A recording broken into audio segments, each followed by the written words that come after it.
মাটি মানুষ ছিল মমতা ব্যানার্জি ছিল। শুভেন্দু অধিকারীর গড়ে ধরাশায়ী বিজেপি।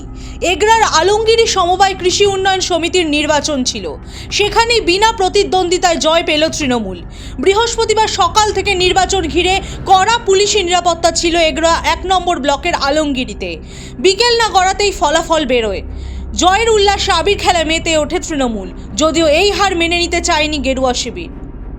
আলমগিরি সমবায় কৃষি উন্নয়ন সমিতির আসন সংখ্যা 12, সেখানে তৃণমূল বিজেপি মুখোমুখি লড়াই হয়েছে। ভোট গণনার পর দেখা যায় তৃণমূল 12টি আসনেই জয় লাভ করেছে, বিজেপি কার্যত খাতাই খুলতে পারেনি। পঞ্চায়েত থেকে শুরু করে পুরসভা নির্বাচনেও হেরেছে বিজেপি। পরপর সমবায় নির্বাচনে বিজেপির পরাজয় চর্চার বিষয় হয়ে উঠেছে।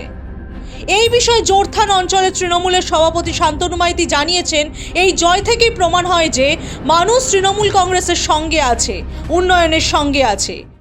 আজকে আমাদের আলমগিরি একটা ঐতিহ্যপূর্ণ গ্রাম, সেই ঐতিহ্যপূর্ণ গ্রামের আলমগিরি সমবায় কৃষি উন্নয়ন সমিতি লিমিটেডের আজকে নির্বাচন ছিল।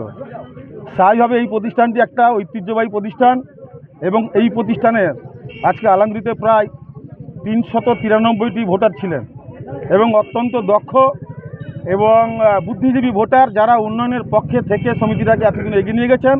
স্থায়ীভাবে আজকে তারা ভোটদানের মাধ্যম দিয়ে, আগে আমরা বিগত দিনে যখন নমিনেশন হয় একটা মহিলা সংরক্ষিত পদ যেখানে বিরোধীরা প্রার্থী সেখানে খুঁজে পায়নি, দিতে পারেনি, তারপরে একটা এসসি সংরক্ষিত প্রার্থী যেখানে তারা জাল সার্টিফিকেট দিয়ে প্রার্থী মনোনয়ন করেছিল, সেটা আমরা সিআই সাহেবকে দিয়ে ওটা আমরা যখন পরীক্ষা নিরীক্ষা করাই অলরেডি ওটা ওদের জালটা ধরা পড়ে। তারপরে থাকলো 10টি আসন। এই 10টি আসনও এখানকার বুদ্ধিজীবী মানুষ যারা উন্নয়নের পক্ষে থাকে, উন্নয়নের সঙ্গে থাকে, তারা ঠিক এই সমবায়ের পক্ষে, সমবায় জয়তু, সমবায় দীর্ঘজীবী হোক, স্বাভাবিক উন্নয়নের পক্ষে সেই সমস্ত লোককে বেছে নিয়ে আজকে আমাদের পক্ষে ঘাস, অর্থাৎ ঘাস মারা এখানে সমিতি নির্বাচনে কোথাও কোনো প্রতীক না থাকলেও একটা মাটি মানুষের নেত্রীর পক্ষ থেকে আমরা লড়াইটা করেছিলাম। স্বাভাবিক মানুষ আজকে সেই পক্ষেই রায় দিয়েছেন, তাতে আমরা গ্রামবাসী বা ভোটারদের পক্ষে আমরা জেঠথা অঞ্চল তৃণমূল কংগ্রেসের পক্ষ থেকে ওনাদের প্রতি গভীর অভিনন্দন, সশ্রদ্ধ প্রণাম জানাই। এই বিষয়ে এগরা 1 নম্বর ব্লকের বিজেপি বিরোধী দলনেতা তাপস কুমার দে জানিয়েছেন, 26-এর ভোটে ফের ঘুরে দাঁড়াবে বিজেপি। আলমগিরিতে সমবায় সোসাইটি ভোট ছিল, আমরা সেখানে জয়ী হতে পারি না।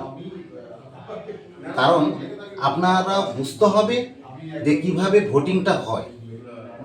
সেখানে লোনি মেম্বাররা ভোটার হয় অথবা 50 টাকা দিয়ে ওরা মেম্বারশিপ অ্যাপ্লাই করতে হয়।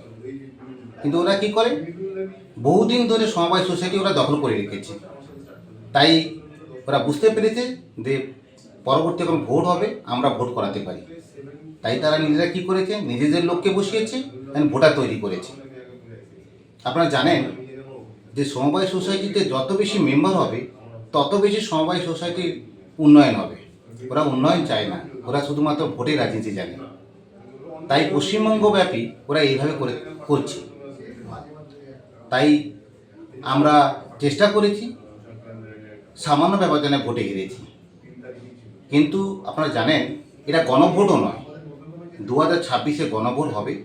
সাধারণ মানুষ বুঝে গেছে যে কীভাবে কাকে ভোট দিতে হবে। তখনই